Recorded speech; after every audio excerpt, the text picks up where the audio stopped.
اعوذ باللہ من الشیطان الرجیم بسم اللہ الرحمن الرحیم اللہم صلی علی محمد وعلی آل محمد۔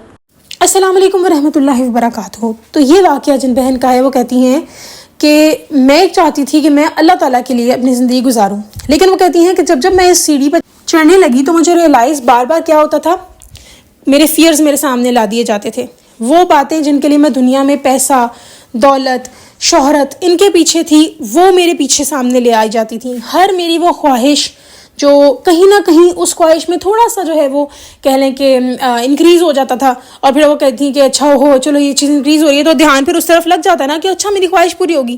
تو کہتی ہیں کہ جب میں نے دین کی طرف اپنے آپ کو چلانے کی کوشش کی تو میرے ساتھ یہ معاملات پیش آئے، مجھے یا تو دنیاوی مال کی طرف جو میں کبھی چاہتی تھی لائف میں کہ مجھے مل جائے، اور کہیں نہ کہیں دل اس طرف تھا بھی، تو کہتی ہیں کہ فوراً جو ہے نا میرا خیال اس طرف ڈالنے شروع کر دیا جاتا تھا کہ یہ دیکھو یہ تمہیں مل رہا ہے، اور کہتی ملتا مجھے کوئی نہیں تھا، تھوڑا تھوڑا انکریز کہیں نہ کہیں ہو جاتا تھا تو میں ایک دم اس طرف بھاگنے لگ جاتی تھی۔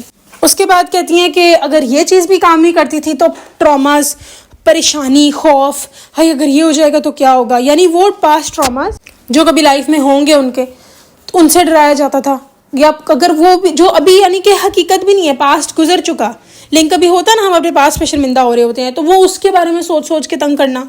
کہنے کی بات ہے کہ کہیں نہ کہیں سے اب یہ ہر انسان کے لیے ویری کرے گا، ہر انسان کے لیے ڈیفرنٹ ہوگا، تو آپ کو کرنا کیا ہے، آپ کو اللہ پہ اعتقاد رکھنے کے لیے کوئی ایک وہ کہتے ہیں نا کہ ایک ہمیں مضبوط ایک ڈھال چاہیے ہوتی ہے، تو وہ ڈھال ہے درود ابراہیمی، درود پاک وہ ڈھال ہے۔ یہاں میں آپ کے ساتھ بھی شیئر کروں گی کہ آپ لوگ اکثر کہتے ہیں، جس طرح سٹارٹ میں مجھے بہت کامنٹس آ رہے تھے کہ صرف درود ابراہیم ہی کیوں، باقی بھی تو درود ہیں۔ میں کسی درود کی انکاری نہیں ہوں، میرے خود والد صاحب درود خضری پڑھتے تھے، تو میں یہی بتا رہی ہوں کہ میں کسی درود کی انکاری نہیں ہوں، لیکن بات یہ ہوتی ہے کہ اگر ہم، اللہ مجھے معاف کرے میری اس نالج پہ، لیکن جتنا زیادہ ہم درود ابراہیمی پڑھتے ہیں، یہ ٹھنڈا میٹھا درود ہے، اس درود کے لیے کوئی اجازت کی ضرورت نہیں ہے، اس کے لیے کوئی ہدیہ نہیں ہے، اس کے لیے کوئی کچھ نہیں ہے۔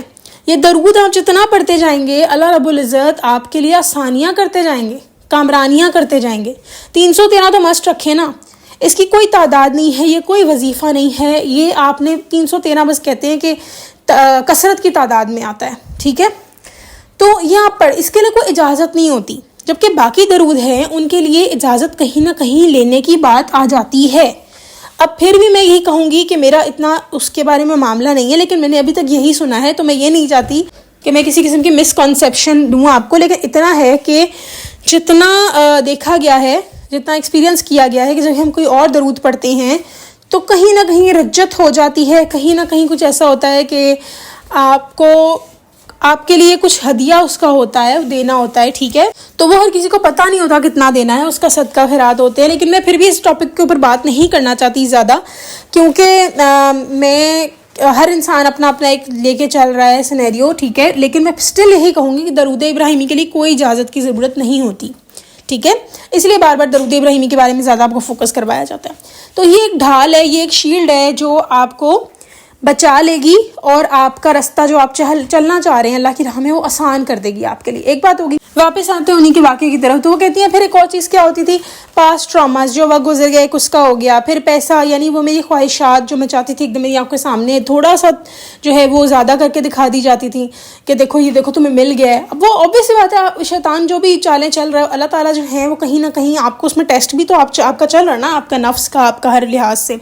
پھر اس کے علاوہ کیا ہوتا تھا کہ جس طرح ان کے پہلے کچھ ویز تھے وہ تھوڑے سے ان کے سامنے، اب کچھ ہر چیز تو شیئر نہیں میں کر سکتی، جتنا انہوں نے بتایا اتنا I'm sharing with you guys۔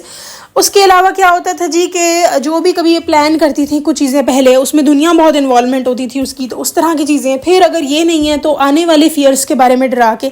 اب ہر انسان کے ساتھ نا یہ بتانے کا جو واقعہ ہے، مقصد یہ ہے کہ ہر انسان جو ہے اس کا ایک الگ سینیریو ہے، اس کے فیئرز، آپ کے فیئرز الگ ہیں، آپ کی خواہشات الگ ہیں، یہ ساری چیزوں سے نا آپ کو ایک دم ٹیسٹ کرنے کی کوشش کی جائے گی، پر آپ نے درود ابراہیمی پڑھ کے اللہ سے دعا کرنی ہے۔ اور میں آج آپ کو ایک بڑی اچھی خوبصورت قسم کی ٹپ بتا رہی ہوں، ہمیں جو کچھ ملنا ہے نا اس دنیا میں، اس کو پہلے تھوڑا ایسے سمجھ لیتے ہیں کہ جب حضور اکرم صلی اللہ علیہ وسلم اس دنیا سے پردہ انہوں نے نہیں فرمایا تھا، تو یہاں پر جتنے بھی لوگوں کو پرابلم آتی تھی وہ کہاں جاتے تھے، وہ نبی پاک صلی اللہ علیہ وسلم کے پاس آتے تھے اور انہیں اپنی پرابلم بتاتے تھے، یہاں تک کہ کسی نے زنا بھی کر لیا تھا تو وہ بھی حضور اکرم صلی اللہ علیہ وسلم کو آ کے بتاتا تھا کہ میں نے یہ کام کر دیا۔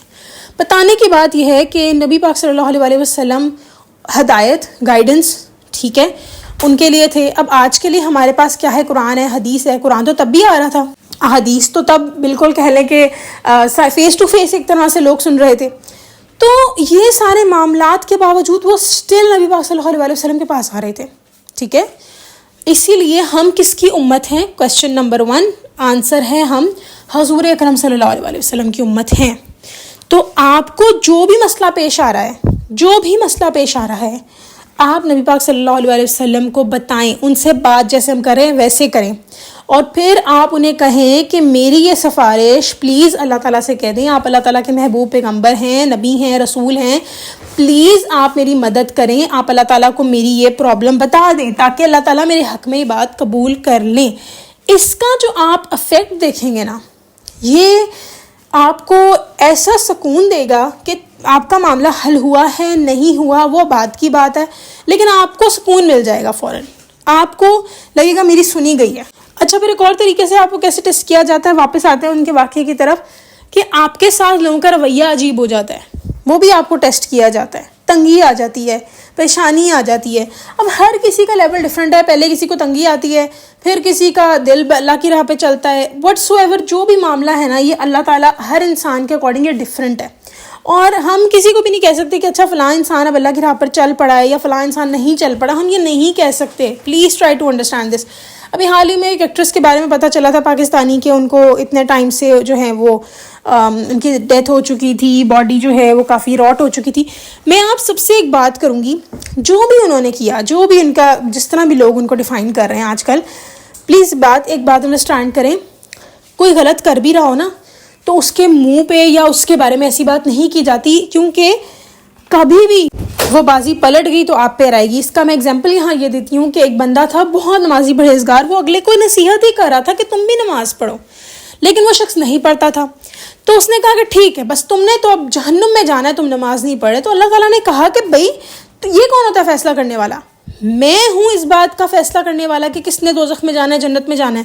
تو اپوزٹ کر دیا اللہ تعالیٰ نے. جو کہہ رہا تھا جی کہ میں نماز پرہیزگار جو بندہ تھا اس کو دوزخ میں ڈال دیا گیا، اور وہ شخص جو کہ نماز نہیں پڑھتا تھا اس کو اللہ نے ہدایت دی اور جنت میں ڈال دیا. اب ہدایت ملی نہ ملی، اسے جنت میں ڈال دیا. تو please try to understand this کہ کسی کے بارے میں رائے قائم مت کریں. اللہ نے اس کے ساتھ جو بھی معاملہ کیا وہ اللہ اور اس بندے کا معاملہ. ہم اصل میں کیا کرتے ہیں؟ ہم جج کرنے لگ جاتے ہیں، ہم آگے آ جاتے ہیں. اچھا یہ کیا آپ کو کیا پتا ہو کیا یہ جو دنیاوی معاملے میں اس کی یہ جو باڈی کی روٹنگ ہوئی یا جو بھی معاملہ ہم نے دیکھا، کیا پتا یہی بس اس کی سزا ہو، آخرت میں اس کا بہت بہترین معاملہ ہو. تو ہم کچھ نہیں کہہ سکتے. پلیز لوگوں کو جج کرنا بند کریں. لوگوں کی باڈی، میں آپ یہ نہیں کہہ رہی کہ آپ لوگ سارے جج کر رہے ہیں، بٹ یہ ایک ہم سب کو اویئرنیس ہونی چاہیے کہ اگلے کے گناہ کے ہم جج نہیں ہیں، اگلے کے گناہ کے ہم جج نہیں ہیں. اور اینڈ میں یہی کہوں گی کہ جو بھی میں نے واقعات بیان کیے، کچھ بھی ہوا اس میں غلطی ہو، کمی بیشی ہو گئی ہو، اللہ مجھے معاف کرے. بٹ مقصد جو ہے وہ یہی ہے کہ پلیز درود ابراہیمی کی طرف آپ جتنا آئیں گے، آپ کی ڈھال ہے، آپ کی شیلڈ ہے. حضور پاک صلی اللہ علیہ وسلم سے بات کریں، آسانیاں کامرانیاں ہوں گی. میں دعا کرتی ہوں کہ اللہ رب العزت ہمیں مرتے دم تک درود ابراہیمی سے جوڑے رکھے صحیح تلفظ کے ساتھ، اور اللہ تعالیٰ ہمیں نیک لوگوں کے ساتھ دنیا سے اٹھائیں. آمین ثم آمین. چلیں جی، انشاءاللہ نیکسٹ ویڈیو میں پھر حاضر ہوں گی. تب تک کے لیے اللہ حافظ.